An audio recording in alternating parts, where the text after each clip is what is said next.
there's come about this idea that, especially in the Lutheran Church Missouri Synod, that voting is like this sacred biblical way to run the church. Oh, dear. You've noticed this, right? Oh, yeah. Yeah. Well, and my mind keeps going back to women's suffrage coming into the United States or the world. I mean, I don't know. Was it all at the same time? Because Mary Poppins didn't take place in yeah, in the it was US. it was the West, and it was out of Britain and then into the US. Like, that didn't help where we are now. What? Yeah, believe it or not, it doesn't seem like from just looking at the scenario that it would be connected, but it actually is connected to the movement of transgender abortion, that's good. divorce, like all these struggles that we're having with family now, relationship. I mean, that was kind of a beginning, because what are we doing? We're saying, oh, I don't have to, as a woman, I don't have to have my husband speak for me. I can just speak for myself. I can be headless. You are your own head. Right. Yeah. Yeah. And that if you're not, then nobody is. Right. So, who will speak for the women if there are no women there? Is sort of the question I've heard. Well, and I know before. that was a big argument, but why is the husband not speaking for the woman? Right. Just because the husband isn't doing his job, does it mean that we should do it for him? Well, when has that proven to work so well for us in the past? Well, I don't disagree with you, but can you pull that out with a little less snark? Try to say it again with a little less snark.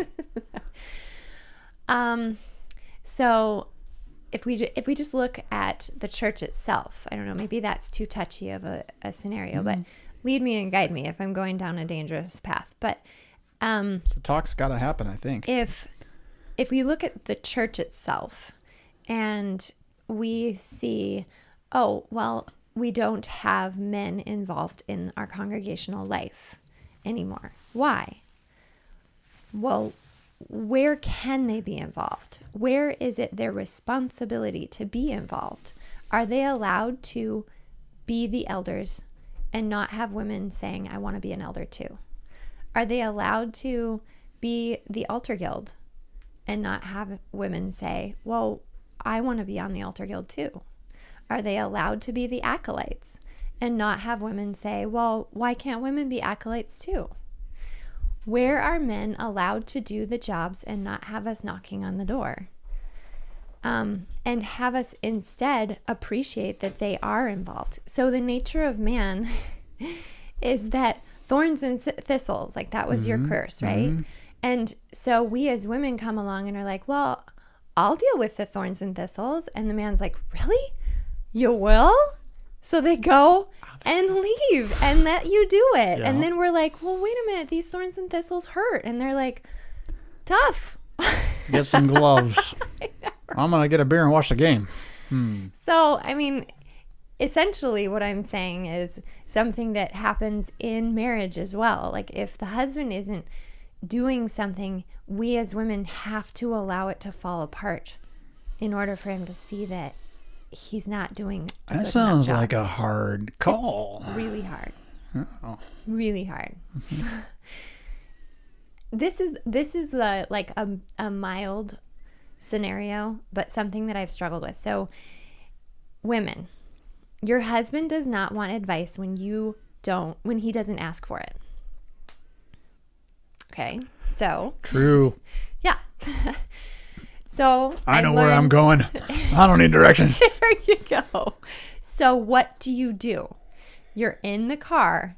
You know he's making a wrong turn. Do you sit there and let him do it? Or do you say, no, it's that way. It's the other way. Does it matter if he makes a wrong turn? And you go out of your way for a few minutes. One of the options is when he's like, oh man, I'm so lost. We're going to be late. Well, you know what? I'm glad for the extra time we get together. Aw. Even though you're like, oh, where am I? I'm lost. Why did you tell me to turn? You should have said something. Well, yeah, then there's that. So you do have to weigh it. Well, yeah. And in your relationship, you can get to a point where there's a pattern that can be followed, and there's tools in the toolbox. But the substance of what you're saying is that when men are not allowed to do their job, they'll stop. And that can be either you step in and do it for them. That can be what I've seen in the church a lot too, is that they decide what to do and they just get raked over the coals for it. Yep. And so there's like, fine, we'll do it. Why would I invite that pain?